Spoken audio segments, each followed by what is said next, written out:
Can the Raptors make the finals?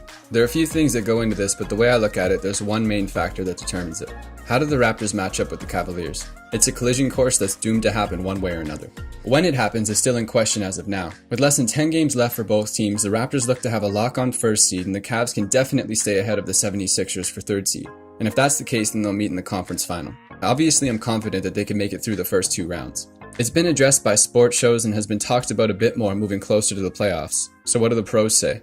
Max Kellerman says that the Raptors would close out the Cavs in 6 games right now based on what they've done in the regular season. Being top 3 in offense and defense makes him think that LeBron being the best player in the world is not enough to beat them, and that the Toronto bench is too much for the Cavs. And Stephen A responded with pretty much implying that Max hit the blunt a couple times before the show, saying that the Cavs are the favorite because they have LeBron and Toronto doesn't. We're not going to talk about Skip Bayless or Nick Wright because I can't do that to myself. Chris Carter said that Toronto was the better team, they just don't have an answer for LeBron. Charles Barkley has made it clear that he thinks Toronto is coming out of the East. Shannon Sharp thinks, well, first of all, I need to say that this video is probably the greatest thing I've ever seen. I got to pull me some of this old Floyd money. Mayweather, I got to do that. I know. Oh! I know I make y'all sick. Damn it, I make me sick sometimes. Anyway, it looks to me like he thinks the baby dinosaur Raptors don't have a chance at all against the Cavs. So who has the right answer? Even without talking about who would win, the matchup is exciting and fun to talk about because it has some history behind it. I've heard that this year is different and these are different teams, and that is true, but the truth is that the last 2 years the Cavs beat the Raptors in the playoffs, losing only 2 games across 2 series. With that in mind, these teams have history, not really a rivalry, more like a nipping at the ankles. What does this mean for the Cavs? Well, they know the Raptors. They've been facing the same core for a few seasons now, including in the playoffs. So it could be said that they have a good idea on how to beat them and that LeBron knows how to beat them. The Cavs have the experience over the Raptors, not only of beating them, but of making the finals before. And what about the Raptors? They're pissed, and they should be. They're a good team that have been dashed by the Cavs the last 2 years. The Cavs have been definitively better, and the Raptors want to show that they're the better team now, and finally get some respect. Not only would it be amazing to dethrone the Cavs in the East and prevent LeBron from making the finals for the first time in 8 seasons, it would be winning against a team that's been beating them for a long time. The Raptors want to show that they could beat LeBron, and this year is a great chance. And that's the hitch, beating LeBron. Can it happen in the Eastern Conference? It seems like every time a new ridiculous task is put on LeBron, he delivers. Recently, single-handedly beating the Raptors, dishing out 17 assists with no turnovers. Whenever it is required of him, he turns into Greg Jennings, and always puts the team on his back. He put the team on his back. Dog, let's go inside the mind of a Greg Jennings.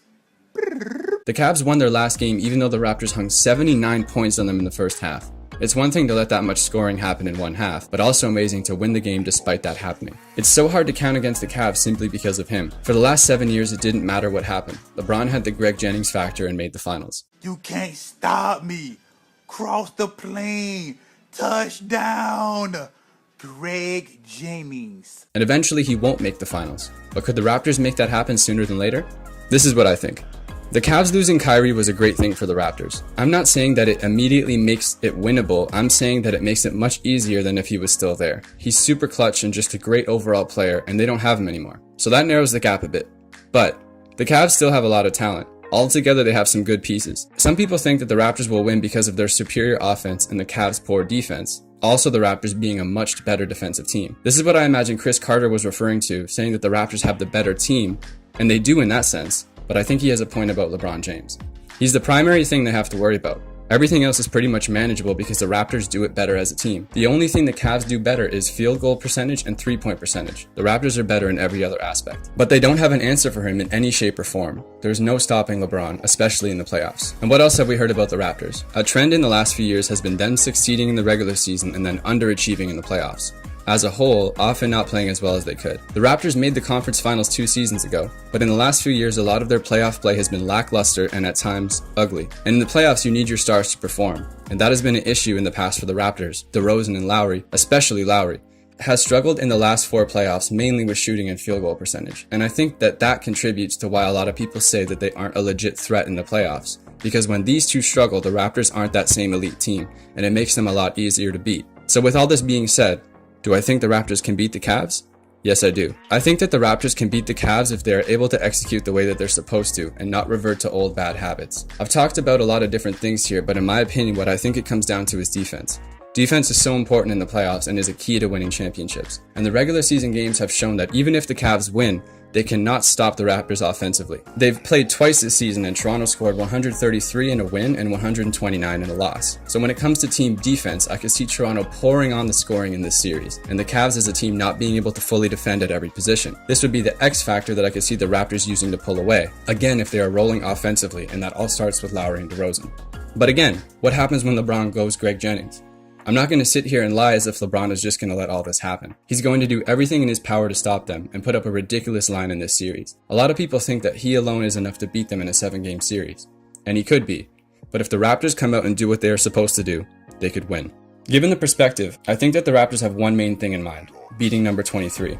You can be sure that winning it all is on their minds, but I guarantee that many of those Raptors are thinking about how good it would feel to finally beat LeBron. This is by far the best chance they've ever had at beating the Cavs in the playoffs, and I know that they want it now more than ever. But they need to execute. I do not think that the Raptors will be outplayed by the Cavs. I think that if the Cavs end up winning, it's because of LeBron, and the Raptors not playing up to their capabilities. Being from Toronto, obviously there are parts of me that want to say that Toronto will win, just because I think that they can.